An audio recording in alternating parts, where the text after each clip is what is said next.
A few days later, I was at work. The cube farm was so quiet you could hear a pin drop.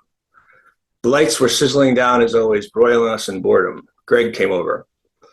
Listen, man, we got to get our asses in gear. The witch is pushing for that new code by end of day tomorrow. How are you making out? I wasn't making out at all. I barely even looked at it, but I didn't say that to Greg. I just kept staring. What the hell are you staring at? Greg asked. You're always staring into her office. She's not even that good looking, and she's old. I mean, what the hell are you thinking? I redirected my stare from the office to him. Why are you always coming over here to bother me? I asked him. It was an honest question, one attempting to elicit an actual answer, but he just laughed it off instead. Come on, it's lunchtime. We went to the elevator, got in the elevator, rode the elevator down, got out and walked across to the cafeteria. I knew the way by now. Greg had taken the lead as he always did, walking just in front of me with the same old bounce in his step he always had. It appeared Greg actually liked going to work.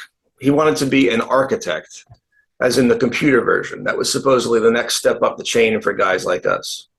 It was his mission in life to become an architect. That and have a great big family with like 7 or 8 children and a big house to fill up with them. Greg had really gotten with the program lately. He'd already successfully completed the first step, which was to find the wife. The marriage had been about 6 months earlier at a place out on Route 17, closer in towards the city, over by where my parents lived. I'd met his new wife only a few times. I didn't like her very much, and the feeling was reciprocated. We were both just tolerating each other for Greg's sake, and for my part, I wasn't sure why we were even doing that much, as I didn't really like him either. I mean, he was okay. He was a friend of mine, but he bothered me a hell of a lot, and sometimes I figured it was better just to stay home and watch TV or something. I was getting more and more like that in my old age. We got our food and sat down. Seriously, do you have the hots for Christine? He asked mid-munch. No, I said. I was lying, I did.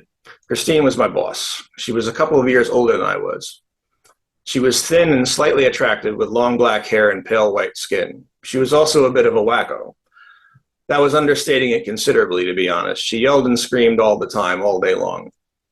With the hair and the pale skin and all, she actually looked something like a witch, which was rather apropos considering the circumstances. She had a few screws loose for sure. Everybody steered well clear of her for the most part. She'd throw these tantrums and they'd all just run for cover. But it didn't bother me at all, not in the slightest, as a matter of fact. I had a thing for aggressive chicks, always had. It was kind of like my cross to bear, I guess you could say. Greg didn't know this about me, and I wasn't about to tell him. Very few people knew. She's too old for you. That and she's your friggin' boss. That and she's a total bitch on top of it. There's a reason why she isn't married yet. You do realize that, don't you? I didn't answer. Greg sat there with his patented quasi-manic bulbous-eyed stare, big teeth gleaming like daggers recently polished and filed. He looked like a shark. His eyes were always popping right out of his head, and when he smiled, it got even worse. One of these days, he was going to get too excited and they were going to explode. Jeannie and I are going to the game on Sunday. Want to come? Which game? The Giants game. Greg was a diehard Giants fan. He told me about 1,000 times, but I always forgot. I wasn't into sports. No, thanks. I got stuff going on. You do not. No, I do. I got to go see my folks. They invited me over for dinner. Looking forward to that, are you? More shark tooth smiling. He knew all about my parents. Yeah. I went home that night and made dinner, a TV dinner thing I popped in the microwave. I ate a lot of frozen food in general. I ate pizza, I ate McDonald's. I wasn't going to last the week. I figured something was going to kill you. It might as well be your diet. That, and I had no idea how to cook. That probably had something to do with it as well. After dinner, I sat down to write. Same spot as always, hunched over that flimsy little desk of mine, prepared to put some immortal words down on paper. The problem was they never came. I'd been waiting for about 3 years for them to come, and they never came. I figured I'd been through enough by now and that it was high time to get started. High time for those immortal words to come pouring out of me like sweat, to go gushing like a veritable fountain of inspiration, flooding first my room and then the world with the undeniable force of my burgeoning brilliance, but no dice. It just never seemed to happen. So many stories to write, so many things to say, so many words to use, so many goddamn combinations to try. The options were limitless. They were too limitless. There once was a cat. There once was a dog. There once was a man who knew too little. There once was a frog that sat upon a log. There once was a woman who loved too much. There once was a man who knew too little. There once was a prince. There once was a prostitute. There once was a goddammit, it never ever worked. 3 years of endlessly waiting, night after night, spent propping up that stupid little desk in the corner. perched there like a monk in prayer, poised in penitent spiritual penury, waiting for the thunderbolt to strike. 3 years of silence, 3 years of ineptitude, 36 months of shame, 1,095 days of utter futility. It was enough to make you just throw in the towel and die. Will was going to get discovered soon, and I'd be left behind, left there to eat his dust. The mere possibility of it rankled beyond bearing. It was success or bust, success or death, failure not an option, in spite of the fact that I was currently swimming in it. God was testing me, yeah, that was it. He just wanted to see me suffer a bit first, wanted to watch me squirm. Then once I'd paid my dues, it would be clear sailing, all blue skies and sunshine for miles. It was just a matter of time, I knew that. I knew it deep down in the depths of my achy, breaky heart. Soon the words would start flowing, soon the tales would start growing, soon my talent would be showing, soon the winds of change would be blowing. Someday my prince would come. But enough was enough, let him come soon. If he didn't, I was going to go out and find the son of a bitch and murder him in his sleep. So it was more of the same that night. I sat there and did basically nothing. I typed up a few hundred words, that was it. Really crappy stuff, unoriginal, boring as hell. It put me to sleep just to type it. I went to the fridge and got myself a beer, grumbled my disgruntled ass through it, and packed myself off to bed. The calendar had turned another page, I was another day older, and still nothing had happened. This is what finished guys like Van Gogh off. This is what put the shotgun in Papa Hemingway's mouth. This is what put the poets in their early graves. I wasted Saturday doing nothing as well. The next day was Sunday. I had to go have dinner with my folks that night. I sat around all day just thinking about it, dwelling on the possible repercussions. Dealing with my folks oftentimes felt like a near-death experience. You got out of there wiping the sweat from your brow, feeling like you just barely made it out alive. 7 o'clock rolled around. Shit, time to go. There was no getting around it. I got in the car and fought my way eastward, crawling down the highway, braving the angry urban hordes, the packs of wild animals trapped in their metal cages, ready to kill over an inch of space. Always a pleasure. It took almost an hour to go 10 miles, and then I was there. My father was waiting for me at the door. About time, he said. My father was a smartass. He thought the same of me. He told me so on numerous occasions. The difference was that he could get away with it because he had lots of money, whereas I did not and therefore could not. You could run your mouth all you wanted when you had lots of money. My dad had taught me that. Okay, the rest of the world had helped too. Anyway, there we were in the living room, my mother, my father, and I. My brother Jake was still upstairs. Just being in the room with them was entirely nerve-rattling. The three of us squared off, preparing to do battle. So how are things going, my father said, like it was an opening statement. They were sitting on the couch. I was sitting in the chair, the big armchair in the corner, the one right next to the grandfather clock. They're going, okay, I said. I remained tense and nervous. Talking to my father always felt like some kind of interrogation. The job is still going all right? Yep, it's all right. I had a bottle of beer in my hand, which my dad had just given me. Dad was drinking scotch and Mom was drinking wine. It was happy hour. This was the hour when everyone had drinks together and pretended they were happy. Happy hour was a daily obligation, like some sort of staged performance we were all forced to take part in. We did it the same way every single time, no deviations possible, no ad-libbing of any kind. Switching any part of the routine would have been like committing a crime. Dad always drank the same scotch in same quantities out of the same glass, and my mother did the same with her wine. The conversations were always the same, the topics never varied. The words that were used and the ways in which they were spoken were so predictable you could have written them out beforehand in a script. It was also stuffy and formal, and no one ever really appeared to be enjoying themselves. I didn't know why they even did it. My mother sniffed the air dryly. Are you still thinking about getting that new apartment? She asked. She didn't like the apartment I was in. It was a bit on the ratty side, and she clearly didn't approve and enjoyed telling me all about it every chance she got. Everything was about money with my mother, always had been, always would be. She was more obsessed with money than my father was, which was saying a lot, something I always found funny considering the fact that it was really my dad's money. He was the one who actually made it. He made the money, she figured out how to spend it. I was never getting married. Yes, I'm still thinking about it, I said. I wasn't and never had been. I just said it to get her off my back. You need to get a better job, otherwise you'll never be able to afford anything better.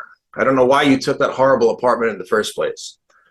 I didn't respond to that one. It was just another argument waiting to happen, and I wasn't going to take the bait. Anyway, the answer was obvious. One followed the other. A shitty job led to a shitty apartment. Case closed. Not too hard to figure out, really. My dad did some more talking, and then Jake came downstairs. He dragged himself across the room and sat down in the opposite corner, shambling like some creature from the swamp. He looked about the same as always, which is to say not so good. Jake was depressed, had been since the beginning of time. How's the supermarket? I asked from across the room, just for something to say. Okay, he said. Jake worked in a supermarket. He bagged groceries, pushed the carts around for old ladies and things. Good to hear, I said. No further response. That was all he was going to say unless I made the effort to pull more out of him. And I wasn't prepared to make said effort, and so that was that. We could all just sit there and look at the floor for all I cared. About an hour later, we were all sitting at the dining room table eating our dinner. We were having steak and potatoes to be exact, filet mignon and baked potatoes to be even more exact. Steak was Dad's favorite. It was just about all he ate. Filet mignon and more filet mignon like there was no tomorrow. There was a social status associated with eating steak, primarily based on the fact that you could afford to buy it. I could tell it made him feel successful to eat it, privileged, elite, a member of the club. I sensed a conspiracy whenever we ate steak, like I was a traitor to the common man. My dad was one of those guys, you know the type, the one who smoked cigars, who played golf, who followed the stock market. The country, the world, and everything else made perfect sense to my father. He was the world's most contented human being. As such, he made absolutely no sense to me. I often wondered what the point of these little get-togethers was. You were talking about maybe getting a new car, too, weren't you, Jim? My dad said. Everyone was busy tucking in, knives and forks clinking, jowls flexing, mouths masticating. It was a regular feast. Nah, I think the old one is doing just fine, I said. It's as old as the hills, my mother said. It's 5 years old, I said. This is what I was talking about. What was the point? Jake here is getting a promotion, Mom said, pointing her hooded glare at her younger son, frowning at the hair all hanging in his eyes. It's not a promotion, it's a raise, Jake mumbled. Well, either way, we're very proud of him, Mom said. She patted his arm and went back to her food. My father remained non-committal. Anything short of a corporate takeover was unlikely to produce much of a reaction. I weathered the rest of the storm, parried my way through a few more uncomfortable minor disagreements, and then was on my way. I worried a little about Jake on the way home. He really wasn't looking too good. But then again, he never did. Jake was an odd duck. He'd never fit in at school, didn't have any friends, wasn't too good with the ladies. That was actually an understatement. He'd never had a girlfriend in his life, which is a big part of the problem, I think. I was an odd duck myself, but not on the same level as Jake was. He took it to another place entirely. It was strange the way two perfectly well-adjusted parents could spawn such disaffected progeny. Maybe those theories on genetics were all just a bunch of horse shit. Back at home, laying in bed. Not quite dreaming, but not quite awake. A state of semi-consciousness, dimly aware, darkly sentient. Tracy is making an appearance again. She shows up about once a week, usually when I'm at my lowest. It's the same sad scene. She's in her shorts and running shoes with her hair all wild and tousled, and she's sitting on the couch watching me guardedly, and she's made her decision already. And I'm fighting the urge to kneel before her right there at her feet. Despite the fact it's all I want to do, I'm fighting it with every fiber of my being. Sure, it's what I want, but it's more than that. It's playing out on multiple levels now. I want to prostrate myself before her smug, sated perfection. Beg her to take me back. Tell her I'll be good. I'll be better. I'll be whatever the hell she wants. But she just sits there and glares and says nothing, and I do nothing. I don't genuflect. I don't talk. I just watch. Everyone else is out. The apartment is empty. It's just her and I. No one else is there to witness whatever comes next. She's still the most beautiful thing I've ever seen. She is liquid, feminine perfection. Nothing else even comes close. She fills my chest up with molten lead. She's going off to med school soon. It's all she wants, all she cares about. She's only told me about a dozen times already. She raises her hand dismissively like Caesar, and my head catches fire, and there's bright bursting light, and now I'm sliding down the tunnel again. Same one as always, slipping and sliding and screaming my lungs out noiselessly, no wind left, and before I know it, I'm at the bottom and Tracy isn't there anymore. Which is good and bad. On the one hand, it's nice because I don't have to watch her sitting there disapproving anymore. But on the other, it's horrible because I can't stand to be parted from her no matter what she's doing to me. I've been dumped out into the parking lot of the apartment complex, that ski chalet place, lying there on the asphalt, sprawling all over the place with the cars going by just a few feet away. Up the big steep hill, the campus looms overhead. It's mid-spring, April or so. There's still some snow on the ground, and the icicles are still clinging to the eaves. but we're only a few weeks away from graduation. Crazy ass Northern Springs. About 6 weeks away from the end of all things as we know them. In 6 weeks, she'll go away, and so will they, and so will I. And all that will remain are these goddamn flashing images that will go on haunting me from now until the end of time. I wish I'd never gone at all. In the morning, I'm better, though. I barely remember what happened. I usually recover quickly. I guess I'm resilient that way. I go and make coffee, put some bread in the toaster, have a bite to eat. Another day on planet Earth, more present melting into past. What a sorry state of affairs. The weather's nice. Perhaps I'll go for a walk. A walk in the lovely morning sunshine. That's the ticket. Who could say no to that? Maybe I'll go to the movies. I haven't done that in a while. C'est tout. Thank you, Scott, for giving us a taste of your second novel, Chasing Your Tail. That was fantastic. Thank you very much. Appreciate it. I'm wondering, where do your characters come from? Are they inspired by your own experiences or encounters with other people, or just purely imaginative?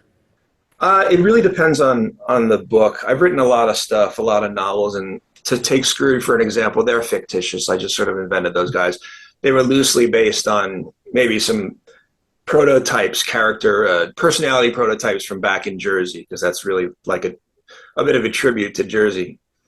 But that being said, they were completely fictional. There was no Ralph, there was no Larry.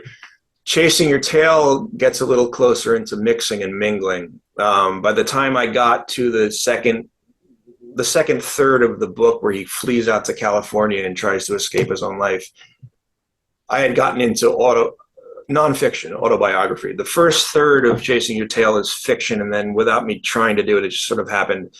It became memoirish, and the character became me. It's exactly word for word, 100% what happened when I went out to California in my early 20s.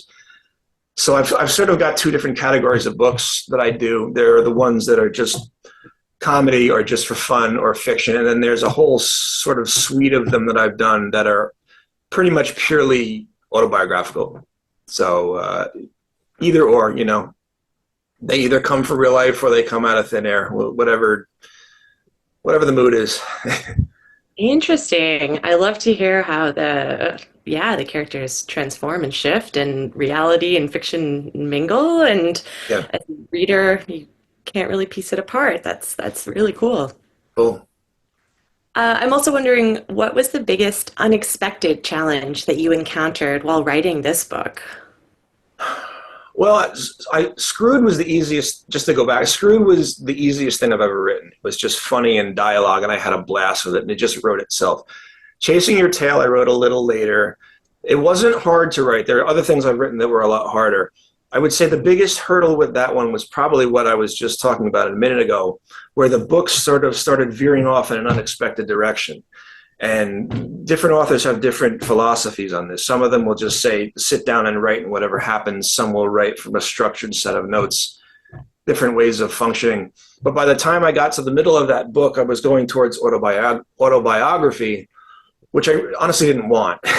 I was trying to make up a story there, but I was falling back on old habits, if you want to put it that way. The challenge was really keeping it on track in terms of doing something new and getting away from the memoir stuff, which I'd been doing nonstop for years before that point. Well, thanks for sharing a bit about your process and for, writing these two books and putting them out into this world. Sure. Yeah, it's my pleasure. It's nice and easy most of the time. Well, that wraps up our reading and interview with Silver Bow Publishing author Scott Taylor. You can order these books at your local retail bookstore through Ingram Distribution iPage. You can also purchase Silver Bow books, including Screwed and Chasing Your Tail, which you heard from today, directly from the publisher at silverbowpublishing.com/Scott Taylor. The ebook versions are available on Amazon. So thanks for tuning in. Be sure to pick up your copies of these great new releases, and stay tuned to Silver Bow Publishing's social media channels to learn more about upcoming books and events.